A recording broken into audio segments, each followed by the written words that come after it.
question from Mukund Acharya. He's asking, can you apply these PTG concepts to those recovering from grief and loss?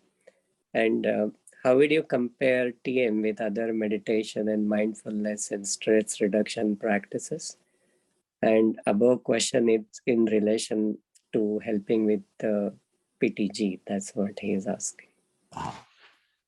So to answer the last part first,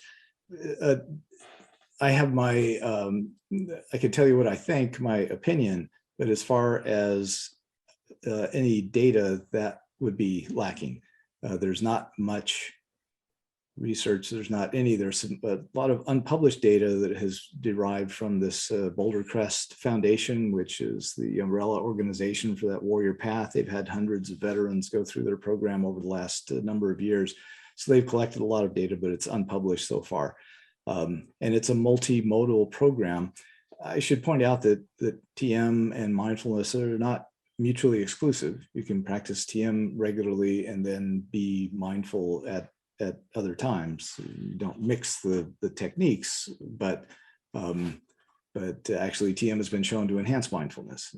So what effect that's going to have on post-traumatic growth, that has not been researched except with these unpublished data, and they did not separate out, what was the effect of all of the modalities in that program.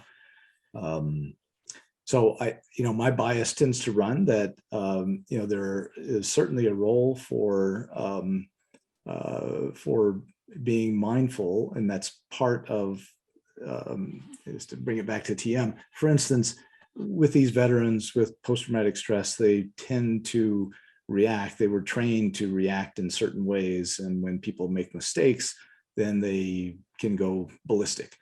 And so that is functional if you're a first sergeant and a private is making a mistake, because that can get people killed. And so you can yell and scream and do your first sergeant thing. But if your 3-year-old draws on the wall with a crayon and you go all first sergeant on him, you're going to have a problem. Your kids are going to be afraid of you, and your wife is going to look at you like you've grown another head and you need to go someplace else. So that veteran then he feels guilty and ashamed for this misbehavior, and he isolates and medicates and does all the things that people do when they've been traumatized. So, being mindful that a 3-year-old drawing on the wall with a crayon is not the same as someone threatening your life, and attending to your breathing and calming oneself is a very functional thing to do. My bias and our experience anecdotally is that being regular with TM tends to minimize that tendency to overreact when faced with those sorts of stimuli.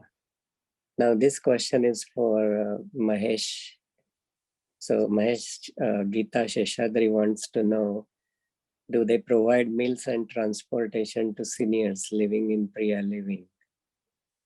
For the 3 properties that we have here in the Bay Area and the one in Los Angeles, these are the first properties we started. We have independent senior living, so we are not assisted living. But aside from that, we do have our transport, where pre-pandemic we used to take people out for grocery trips and outward trips for picnics or whatever it is, temple trips and other places, mosques and churches and everything. And also, as far as food is concerned, since everybody has their own fully equipped kitchen, they cook their own food, but we have resources available to them who can come and cook for them. They pay them by the hour, whatever it is. We are also part of the Santa Clara County Senior Nutrition Program along with ICC. So all our seniors also entitled to get food from Millen Restaurant, vegetarian restaurant, on a daily basis, 2 meals per person per day. And we have volunteers, very gracious volunteers, who go and pick up this food and come and deliver it to our seniors. And quite a few of our seniors do take those advantages of that kind of food. Yeah. So that's what it is. But going forward, all our new 60 facilities across USA will have a complete kitchen, dining, and cafeterias, and food and everything will be part of the rental that they will pay. So they don't have to worry about cooking or anything.